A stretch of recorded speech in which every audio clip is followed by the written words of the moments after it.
All right. We're back for another episode of the Bad Ideas podcast with Josh Hoffman. Hey, Josh. Hey, how are you doing, Nick? I'm doing great. Thanks for making time to be with us. Oh, thanks for having Um, me on. I appreciate it. This is gonna be fun. yeah, a lot of fun. So I want to talk through your background. So currently partner with CH Consulting, but how'd you get there?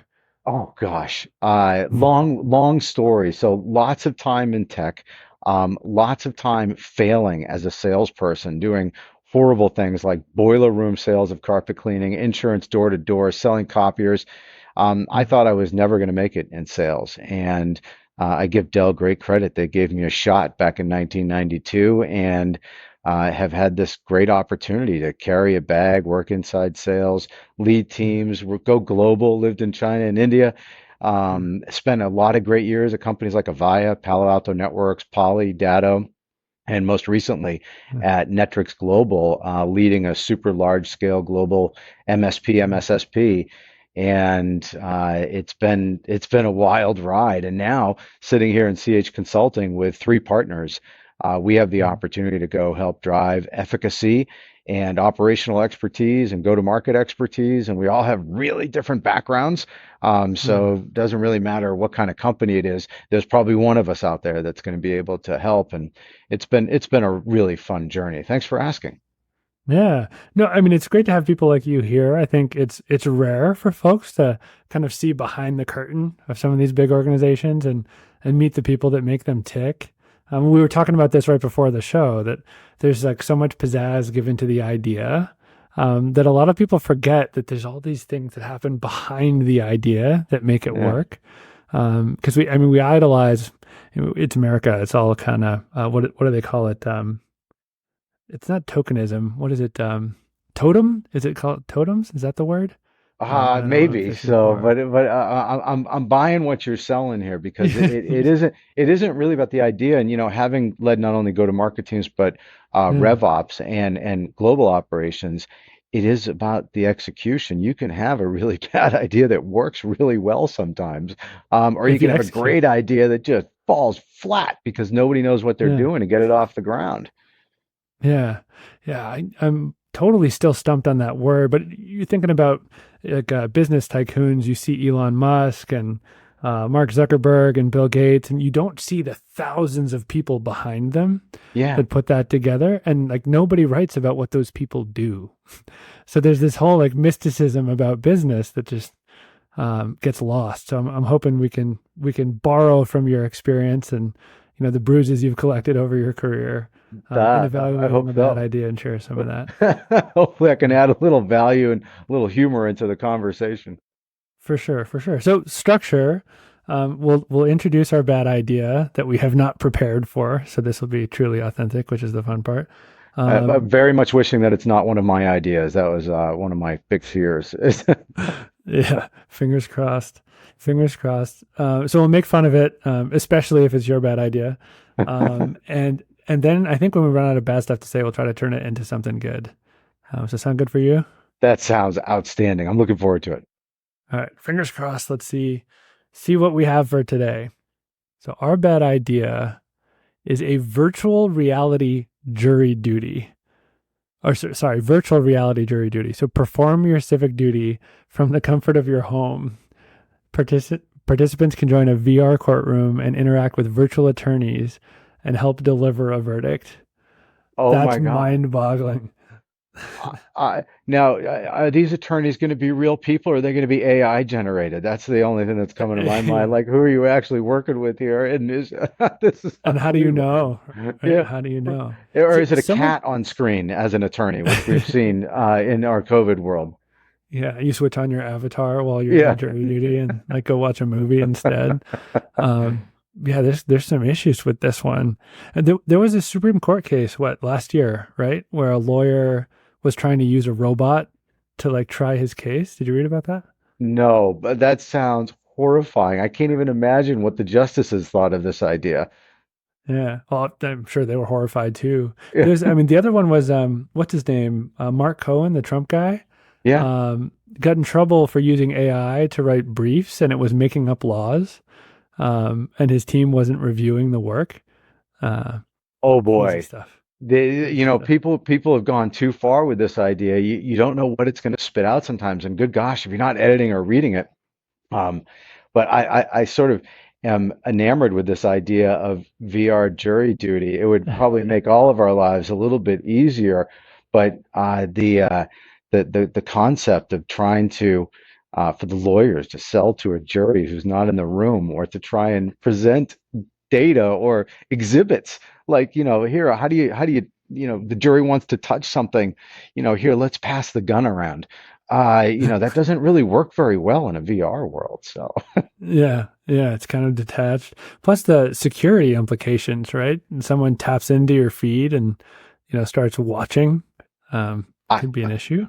I imagine the chat that goes on in the background. So the everybody's commiserating together over their experience, or the dogs barking over the presentation of the witness. Yeah, this seems like a rough go at it. I'm almost curious though. Did this happen during COVID? Maybe this actually happened, and maybe it actually worked. Yeah, I don't know if anyone actually tried this one out. Just a bad idea listed on the internet somewhere. But Uh, uh, have you done jury duty yourself before? I have. I've done it twice, and an How long interesting did you have to experience. wait? The first time I did it, I was in and out of the courthouse in probably less than 2 hours. Oh, The that's great. case got, That's not. yeah, the case got settled in like no time. And so even though we were getting into the beginning of the selection process, we were booted out. And the next time, I was disqualified because I knew something about the case that was being presented, not the actual people, but the topic. I guess in one of these rare cases, I'm not the smartest guy in the world, but I guess I knew too much. So I haven't had the pleasure of actually sitting through a trial, and seeing it through to the end. Have you? I got to do it once in November of last year. Um, and it was 6 hours of just sitting in this huge room waiting to be called. Then the whole selection process. And only one party showed up to court. Um, so we basically heard one side of the trial, ruled based on one side of the trial, and went home. So the trial itself, I think, was like an hour and a half. Deliberation was 20 minutes, and selection was 8 hours. It just like the epitome of old world inefficiency. Um, so Well, go for it. I was going to say, not to date us, but you think about the work that some of these other folks are doing right now. Like there are folks that are on like day 15 listening to, Stormy Yeah. talk about the experience, and how does that change the perspective? Hey, I'm curious, in this VR jury world, do you get to choose your avatar, or do you have to go on screen? Like, can I be anybody? It'd be fun to show up as, some sort of, I don't know, mafioso picture, or I don't know, something from, I'm going to date myself, like SimCity in the 1980s, like some terrible avatar. Mm. It's how deep did this idea go? That's all we have. All we have is the blurb. I just there's too many risks. And are you selling to the state? Like who's the customer that's buying this? Has to be, right? Yeah, I mean, is it an expense reduction scheme? Is it a way of masking your jury? I mean, if you want to keep your jury private, which is not a bad idea given what we're all witnessing right now, Mhm. there's not a bad approach to actually say, well, look, you're not going to know who these jurors are. They're going to be, some strange cartoon figure sitting on the screen with a fake avatar name, and only we know who they are. Uh-huh. There could be some real cagey stuff that goes on behind the scenes. Now that's interesting. If you could find a way to like properly validate the jurors, still allow the attorneys to, approve them, but not know which ones are which while you're, that's interesting. Yeah, what was that TV show? There's some TV show, Bull or something like that, Yeah. where they go through the jury selection process and try and figure out who's right for the jury, or help them pick the right people. Yeah. But if you're a lawyer trying to qualify or disqualify a juror, and you've got some kludgy avatar sitting in front of you, how do you read them? How do you figure out, is the avatar going to actually express themselves appropriately? Is AI going to be good enough to make it work? It's going to be I, I, this could be a lot of fun. Um, So we like this idea. well, I mean, in some ways, look, if I was sitting there, somebody said, "Hey, look, Josh, you got to go make this thing work. Like this is your life depends on it, your livelihood depends on it. You've got to find a way to make this work. Could you come up with like this value proposition that suggested it's a good idea? I I actually think that you can. I don't know what the All right. money is, but I think that there's some real value propositions out there. Well, let's walk through it. Let's walk through that. Like, I think this is the magic I was hoping to get, and you led us right into it. So Oh, thank you. But I think I'm here to we have serve. the idea. We've made fun with the idea, and I think that's where most people stop. They're like, I have this great idea. It's going to be huge. Then what? Right. Yeah. So you got to make your go to market. Like, what does that look like when you're coming into a business or coming into a company? Like, where do you start before you figure out what their strategy is going to look like, or even start to get into that? Well, you and I have been in positions in our career where we've either come up with an idea or at times have potentially been handed an idea and been told you have to go make this work. Like this is Yeah. so and so's idea. If you don't make it work, like you've got a problem in your Yeah. career and you have to get super creative and say, all right, how am I going to do this? And I mean, I can think back to times when somebody said, all right, your next role, you're not going to decide it. We're going to decide it for you. This is, one of, and I'm just going to, without naming names, this is one of the Yeah. CEO's key projects, and you're going to go lead it, and you're going to find a way to make it work. And then you get into this oh shit moment, like, all right, let's start brainstorming. Like, we're going to make this thing work, come hell or high water. Yeah. And in this idea's case, I don't know. It depends on what the price is you have to deliver for it, but I could make this, I could sell this idea. Yeah. I mean, so is it sold as a security system? If it's selling into the state, you're automatically adding a zero or two just because you're selling to government. And because it's going to be a slow process, right? So you're going to need a very senior team to land it. Um, so it's got to be expensive, got to be super expensive. Well, you got to put a price out there that has negotiability sitting inside of it. Now, is there an RFP sitting out there? So, I can't imagine. I'm trying to picture a state writing an RFP for we need a VR jury system, or a county coming up with it. But, if you're the creator of it, look, if you get it right, I mean, and you get to go sell this into the entire like SLED marketplace and or not SLED because there's no education really, but you get to sell it into the state and local government marketplace. I mean, I don't know how many counties there are in the country, but let's call it 2000 or something. Like you get to go out there and you could you could become a billionaire off something like this. But you have to have a great team. They have to be government conscious. They have to have legal expertise. They have to understand the process of everything from, how do you send out the notifications to how do you select a jury pool to how do you qualify or disqualify jurors based on whatever criteria you have. And then you start to map in, well, what's your proposal? What's the benefit of something like this? And look, I've already got benefits rolling around in my head. We can get to those in a moment. But so I love a quirky idea. Yeah. What was awesome about what you just said is you totally aligned to the customer. Like you didn't talk at all about like finding an amazing salesperson with an unbelievable pitch and an awesome deck. Like none of the marketing stuff. You talked about like understanding what has to happen in the courtroom, like what these people go through, how selection works, what information they need. And I think, a lot of people think about sales and they think like cool hooks and flashy swag and, your t-shirt and your jacket and your sneakers. When in reality, it's about understanding who's the buyer and Yeah. what they struggle with. So you can relate to them and then say, here's a new world with this thing. Like, Yeah, here's look, your world as it is now. Here's what it looks like then. any sales rep worth anything, it's not about the flash and the sizzle. It's Mm, about it is about being able to ask questions and understand, okay, what's important to you? Why is this a problem? What are we trying to solve for? What's the outcome you're looking for? What's important to you in this? mhm. Never mind the typical stuff like capturing, budget, authority, need, and time and getting bant out of it. But you've got to get the real dirt behind why is this of interest to you right now? And I'm sure that somebody who thought of this idea said, well, I'm sure that the court system is trying to solve people problems. Like, how do you get people into the court? They're trying to solve for sick days, especially in a COVID world. I mean, maybe this was a COVID idea. And so, Mhm. there's lots of those sitting out there. And, can we solve for, having jury trials take place that aren't even in person anymore?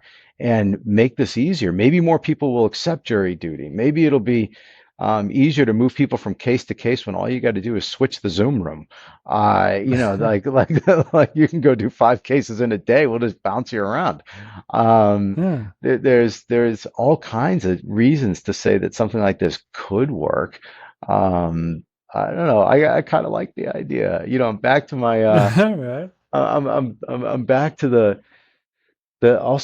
idea that, could you mask somebody's identity? And you think about all of these high profile cases out there that have happened, during our lives, whether it's something that's, mafia related, or where their witnesses are in fear for their life, or they're in fear of repercussions for being on one side or the other of the outcome. Mhm. And what would happen if there was no fear anymore in the room? Would people express Yeah. themselves in a more honest or candid way? Would you get better outcomes?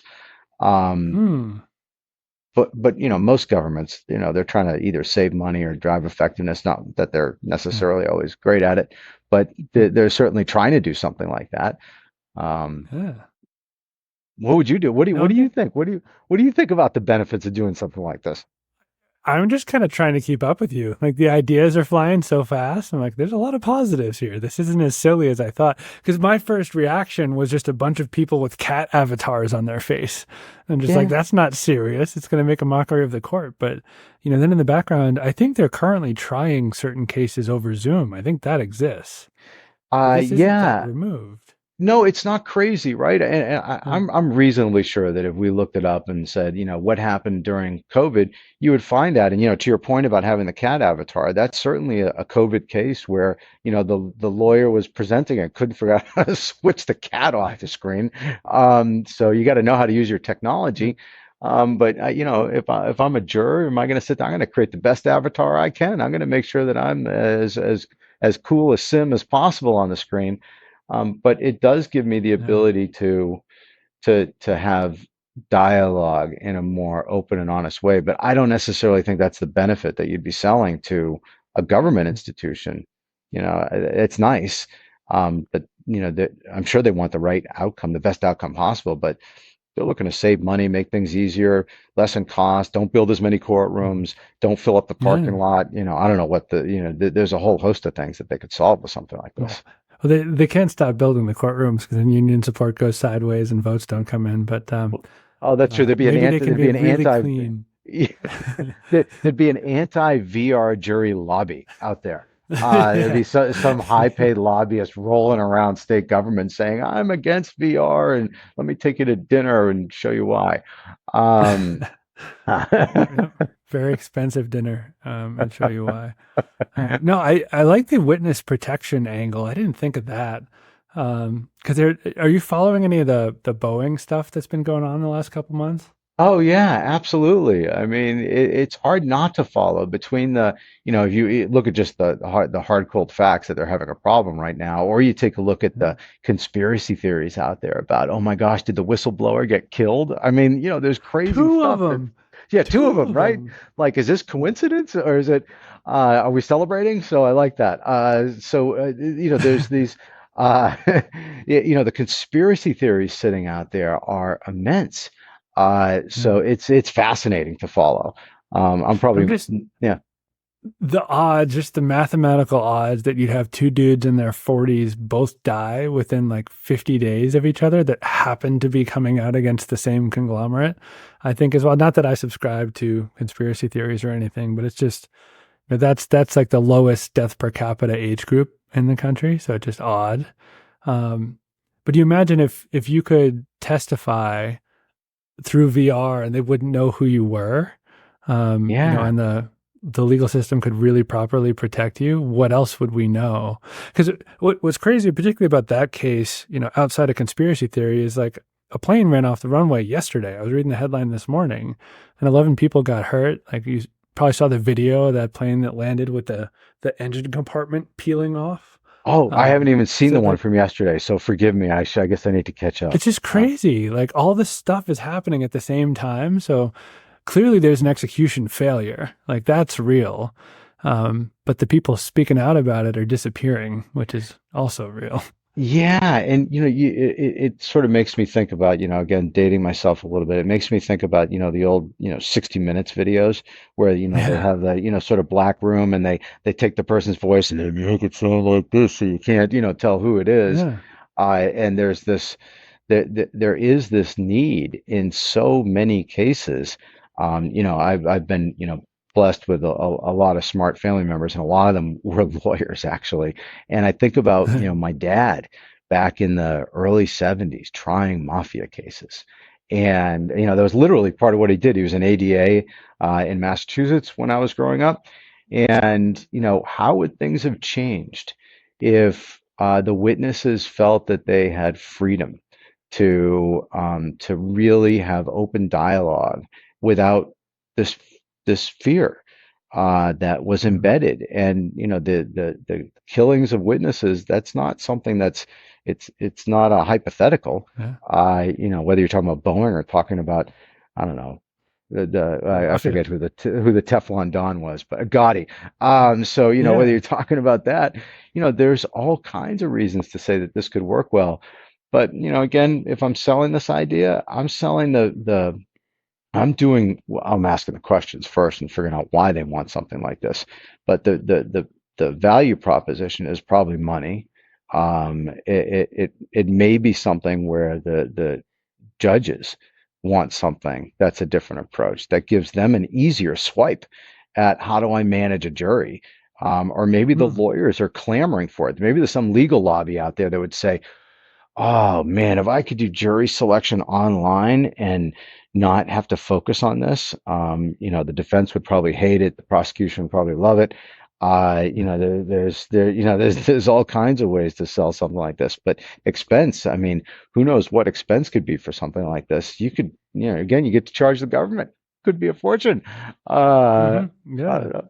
But I'm sure Hire me. managing all the there had to be what, like six, 700 people in the jury room when I went. We were just sitting there for 8 hours. So Oh, the cost there is massive and the cost of business is massive. So if they can make it virtual, there's value. yeah, right. I mean, especially, imagine if you were enabled. I mean, I'll give you a great benefit for the jurors. If you were enabled to sit in your office and have some sort of, Zoom room open until you got called for your preliminary questioning about fit for the jury, Yeah.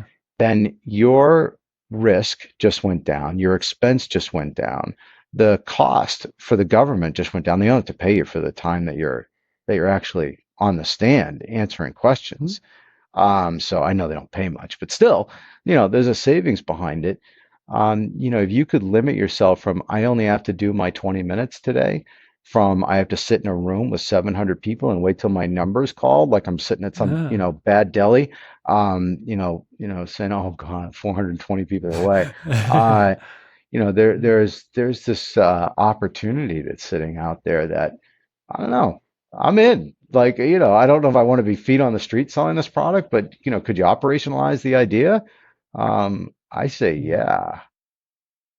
Well, let's talk real quick. Let's talk about operationalizing an idea. I think you're leading us right into these gems. It's perfect. So thank you. But Leading the I think witness. Let's that's stay on court language. yeah, well, you're leading me. But that's what I think. That's what I think people need to understand. So, like, you have the idea. The idea is, VR courtroom system. How do you take that from this is an idea to like this is something we can bring to market? And you're talking a lot about benefit creation, so kind of like establishing a narrative that allows you to talk about it. But you're also talking about the audience, you're talking about the state that would buy it, the judges that would use it, how defense and prosecution would evaluate it.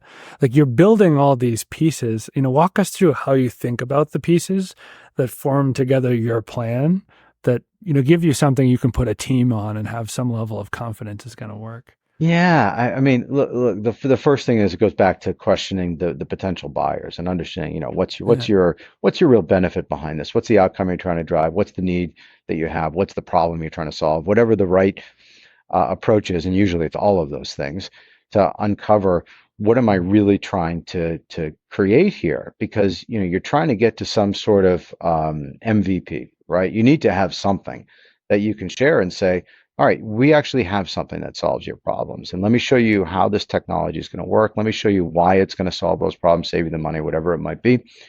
And if you can roll in with an MVP that actually gives them visibility to the art of the possible, then you don't have to have this like sizzling PowerPoint sitting out there. As a matter of fact, that's probably the last thing you want to have. Yeah. You show them an episode of Bull, and you say, "Hey, imagine if instead of going through all of this trouble, this time, this expense, this pain in the ass factor of trying to get from 700 people down to 12 plus your alternates, that you could actually do this with a piece of technology without wasting people's time. Now with the work that's being done, I don't know how old this idea is, but I'm assuming it's at least has a little age to Yeah. it. But now when you've got AI sitting out there, you could actually run through so much of this process with AI listening to it. I mean, you slap like Gong onto this thing, and Yeah. you have Gong listening to it for the right keywords, and you could probably automate like a massive percentage of the selection process, or potentially even redirect them to cases that fit. Based on the way that they answer their questions, you could deliver a process into this that attorneys might even say, you know what? If you can get me from having to ask 90 people questions down to me only having to ask 20 people questions based on the criteria that I established with some sort of AI process, um, you just saved me time. Now, of course, that means less billings. So again, the lobby might raise their hand and The say, wait, anti-AI lobby. that's not what we want. We need to bill as many hours as possible. We want to interview 90 jurors. That's money. But there is an ease of use figure for this. So you get to an MVP and you start presenting the idea to people and say, well, imagine this is what the world looks like now. Your parking lot's not full, your jury room, your courtroom's not full, your judge is able to monitor this in a different way. Your jurors are paid less, so you save money. Your jurors feel Participation rates safer. up. Yeah, Yeah. participation rate is up. Like it's hard to turn down jury duty when somebody says, "Hey, look, you just got to have your Zoom room open until you're called." That's a Sure. pretty tough sell to say. What do you say at that point? I don't have a phone. I mean, that's sort of how you get limited out of this thing. You eliminate the fear factor in prosecutions that have danger associated with them, and so your jury pool gets richer based on that. Or you could eliminate the fear factor if you actually masked who the participants were. Um, I don't know. I'd have to run through. I mean, it's funny when you hear an idea on the fly and you start getting your wheels spinning and saying, "What do I But do it's with so this awesome thing?" to listen to. I mean, you're stacking benefits so fast, and you're thinking about everything from the buyer's perspective. I mean, that's gold. It's like it's not about you at all. It's not about your idea at all. It's about the buyer and what it does for them, and where it creates the most value, right? Because Yeah, that's I'm what not we're important doing. in this. My ego doesn't mean jack. Like, all that matters is, well, first as a salesperson, like that's my DNA. So first, am I going to make the sale? So if I'm going to make a sale, I have to solve the problem. I have to come up with a benefit that far outweighs any detractors sitting behind it. There's got to be like instantaneous ROI behind this. And oddly enough, there is. So is that the ROI that they would want? It would be fascinating to interview people in this setting and say, wow, what would you do with something like this? I think this might be our first almost good idea. Usually they're so ridiculous. That was my instinct when I read it was like, this is ridiculous. Like, who's ever going to do this? But listening to you talk, I'm like, sign me up. Let's go. Well, it's fine. Look, I give credit to the people that I have had opportunities to work for and with in my career, and that includes people that, from a hierarchy perspective, were on my team. But I don't phrase it that way. I work for them, not the other way around. And when people bring ideas into a room, my instinct has gone from being kind of an arrogant ass in the room, which people would have said 30 years ago about me for sure, and did, to being somebody that really genuinely wants to listen and say, okay, well, what do we have here? And how do we not be risk averse? How do we see if there's a way to get from idea to some sort of valuable outcome?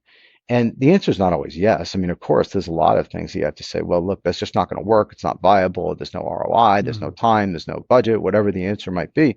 And in some cases, just so bad of an idea that you don't even want to touch it. There's plenty of those sitting out there, as your show would illuminate. Um, but if you can, take the stance of, is there a marketplace? Is there a TAM for something like this out there?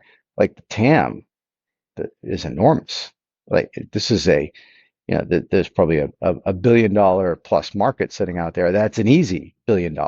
It's Yeah. probably, a factor higher than that. Mm. But it is fun to listen to people's ideas. And, as you bring people into it and start collaborating, you put you and me and, you grab three or four other folks in the room and, could you sit on a whiteboard and, or in a VR whiteboard maybe, but, could you sit on a whiteboard and actually, get this thing to fly? Why not? There's a market.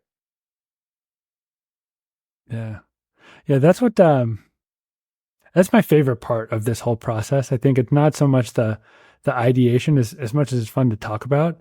I love talking about the first things that you're going to do. So like Yeah. you whiteboard, but the second that's over, what's next? Yeah. That part's super exciting because that's when you really start to see if you have something.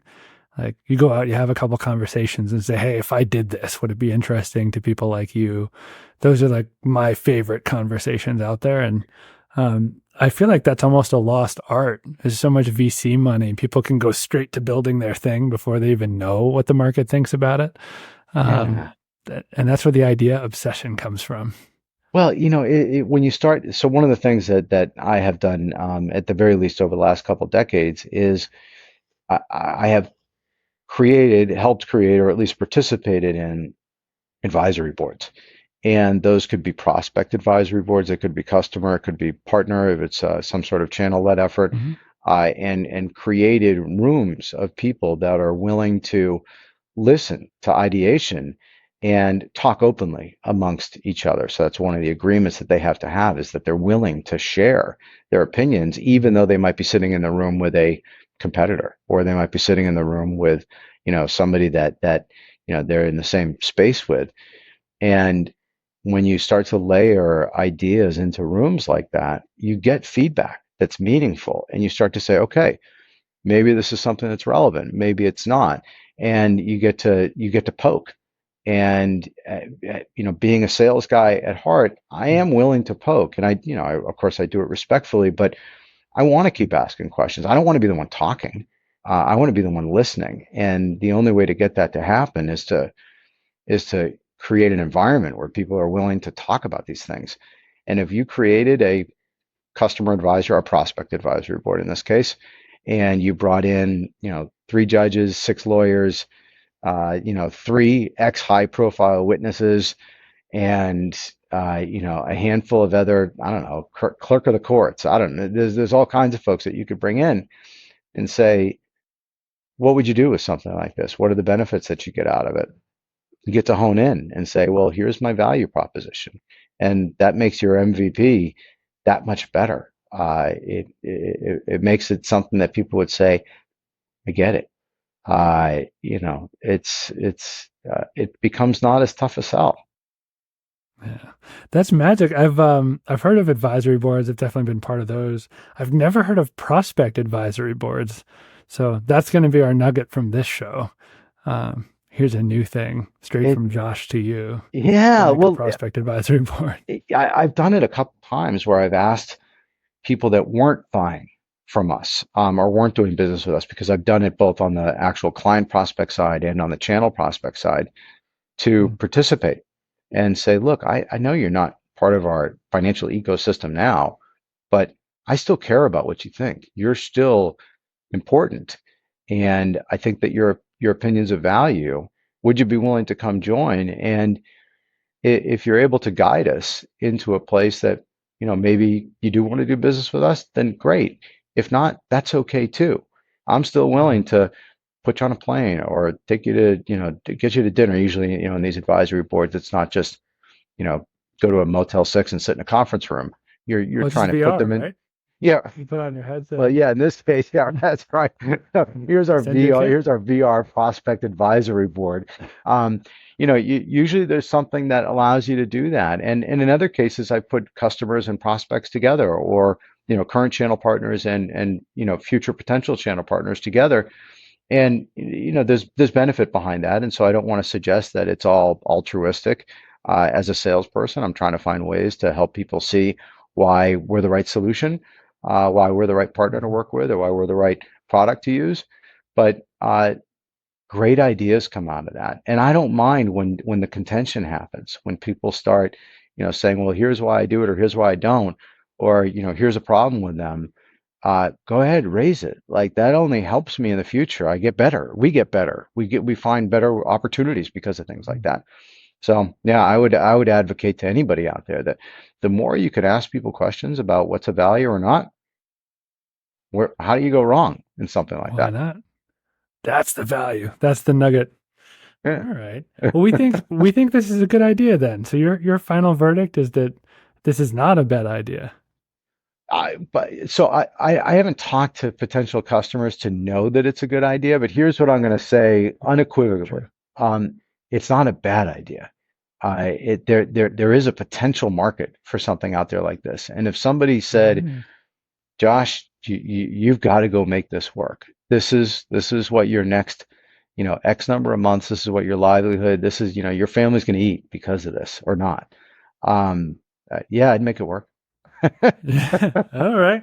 You heard it here. You heard it here. All right. Josh, how do people get in touch with you? Either CH or you directly? What's the best way? Well, thanks for asking. That's really nice of you. So the easiest way is always LinkedIn. I'm easy to Yeah. find out there. It's Joshua P. Hoffman is the I forget what it's called at the end of the stream on LinkedIn. Yeah. But that's the easiest way. And I tend to be very responsive in that format. Thanks for asking that. I appreciate it. No, no, no. We'll get you out there. And for CH, what types of companies are you guys looking to work with? What size? What Excuse me. stage? So, our practice is founded on a couple things. One is that we have four people that all have really different backgrounds, and they range from, if you look at me, I'm a go-to-market person, I'm an operations person. I've done a lot of globalization work, a lot of business transformation. At heart, I'm a sales guy, and so I'm really about driving the revenue outcomes. But as a Yeah. RevOps leader, at the same time, I'm about driving efficacy. And that has allowed me to work with a wide variety of different vertical segments and geographies and be successful at driving that. One of our other partners has a significant amount of legal and government expertise. One of the other partners has a massive amount of construction expertise, both in commercial and residential, as Mm. well as a huge amount of real estate expertise because of all the property they're buying. And then the fourth person is like this oil and gas expert that does all kinds of things. And so we had this really broad spectrum of experiences, both in terms of industry, globalization, vertical segment. So the size of company hasn't really been a factor. We've worked with super small companies. I'm advising a 5-person company right now through a hiring process to help them go through a growth phase. Um, and uh, and most of the time we tend to work individually, but there's times that we collaborate too, that we realize that, okay, the problem that they thought they had, it's not this, it's actually that. Let's work together on something. And so that's part of the value that we Mm. bring to it is we have great relationships with each other, and that's allowed us to be collaborative in how we help our clients solve the problems that they have and get better outcomes, which, again, I'm still a sales guy, so the outcome is still the most meaningful thing. I love driving growth, so that's fun. Yeah. Well, I was listening to the different, legal, oil and gas, construction, go to market. I was trying to think of like the perfect ICP, and what's coming to mind is energy distribution hedge funds. The way to use all of you guys at the same time, which Oh is actually a hell. thing right now. So Well, in that case, I need to go investigate that. So that's awesome. So look, I got yeah, lots of nuggets out of this one. That's a pretty cool nugget. there we I'm gonna go. go figure There out. we I gotta go. go. I gotta go ask my AI chat GPT how to go figure that one out. Who are all the people that sit Here we go. inside this space? Um, There we go. All thanks, right. Well, Dick. cool. We'll get a link up. We'll get contact info for you on LinkedIn. We'll get a link up to CH so people can find you. And I think that prospect advisory board nugget was amazing. So I'm sure a bunch of the smaller company guys will reach out and get your thoughts on how to get those started. And I'm sure you'll hear from a bunch of folks working on proven good ideas Well, as a result of this stuff. I hope so. And by the way, I'm not just out there Yeah. in the world to go bill people money. I like helping people. Like that's a Yeah. lot of the fun in this. And so I hope Yeah. people do reach out and and hopefully people can bring me a couple more bad ideas. We'll figure out how to make them work. So it sounds like fun. There you go. There you go. Well, thanks for looking at ours today. I really appreciate the time. This was awesome. Oh, thanks, Nick. Anytime. I really appreciate you a ton. This was a lot of fun. Thank you. Thank you. I'll do it again soon.